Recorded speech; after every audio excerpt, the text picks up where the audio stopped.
Welcome to the B.F. Anderson Technical Report for January 27th. About 30 years ago, I started to observe a strategy involving something called trend following. Now, one thing you have to realize about the media, or financial media, or the media in general, the ratings are very important to the media. And if you think about like the Weather Channel, when do you think their ratings are the highest? Well, when there's a hurricane or some type of disaster. So the problem with the financial media is that, one day they'll have one guy on there saying everything's going to the sky, and the next day you'll have a guy on there saying everything's going straight down. And it's very complicated. And so what happens is you get involved in a situation where there's a lot of opinion and there's a lot of predictions. And I just cannot emphasize enough, nobody can predict the future. You have to look at what's happening today and base your decisions on what's happening today. So let me set this graph up. I have a graph here of the New York Stock Exchange composite, which is every stock on the New York Stock Exchange. I'm showing you the year 2000 through the year 2002. Now, what I've done here is I have got the 30-week, the 40-week in red, and the 50-week in green moving averages. And you need to learn what a moving average is, which is nothing more than a moving price over time. Now, the beauty of moving averages is that it takes the noise out. So on this particular graph, we do not have the price of the index on here. We only have the moving averages, which smooth things out, takes a lot of the noise out, makes things a lot clearer. So as you can see, the beginning of the bear market in 2000, the indexes are looking fine, no problem. The moving averages are looking good. Then all of a sudden here, you get a down move in the fastest moving average, which is the 30-week. Crossing below the 40-week and the 50-week, and then all the moving averages moving down. Now, I've learned that it is best to pay attention to this because it's giving you a warning. It's telling you that the market is starting to turn down. So you have to take defensive action here. You need to look at things like, how much cash do I have in my portfolio? Do I have enough cash in my portfolio? Because cash is your best hedge. It is an investment, by the way. The other thing, too, and I want to mention one other indicator that we use called the hit ratio, which is, I learned from Peter Lynch's book, One Up on Wall Street. Lynch said that if your portfolio if you have, say, 10 stocks in your portfolio and you're losing money on 6 or 7, your hit ratio is below 50%.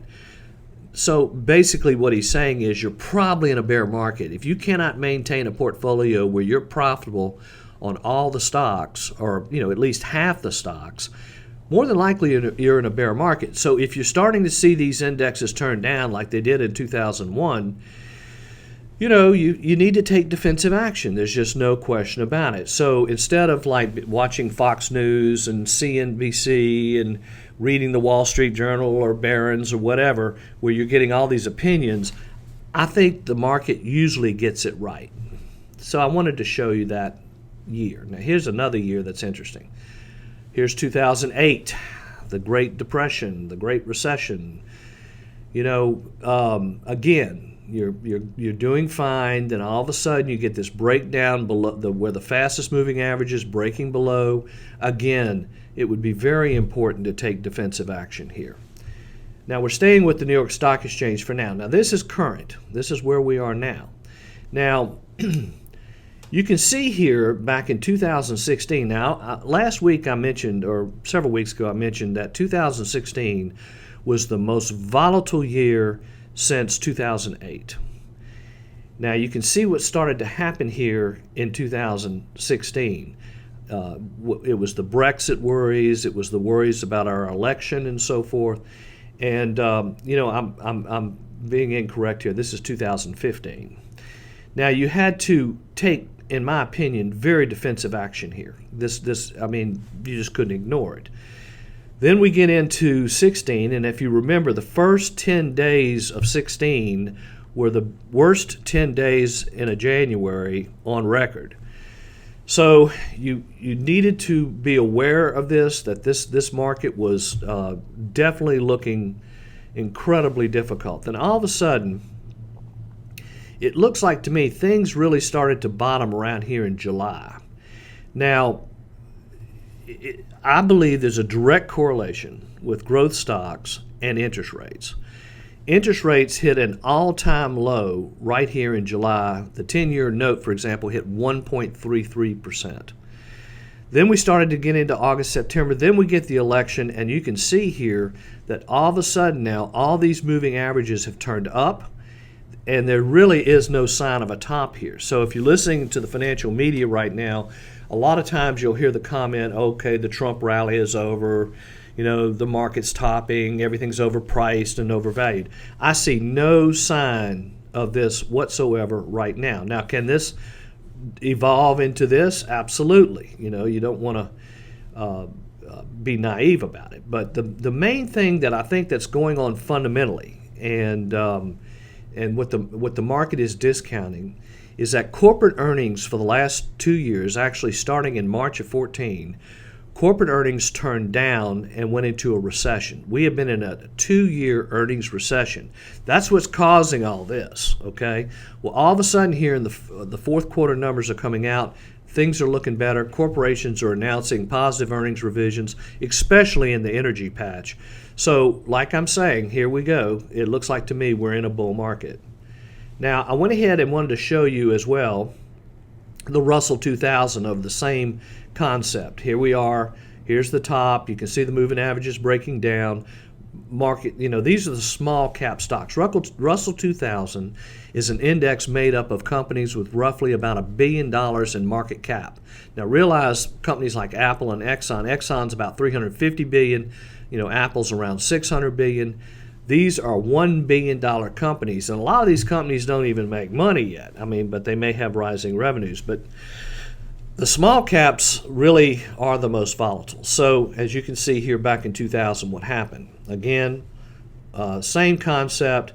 Here's 2008.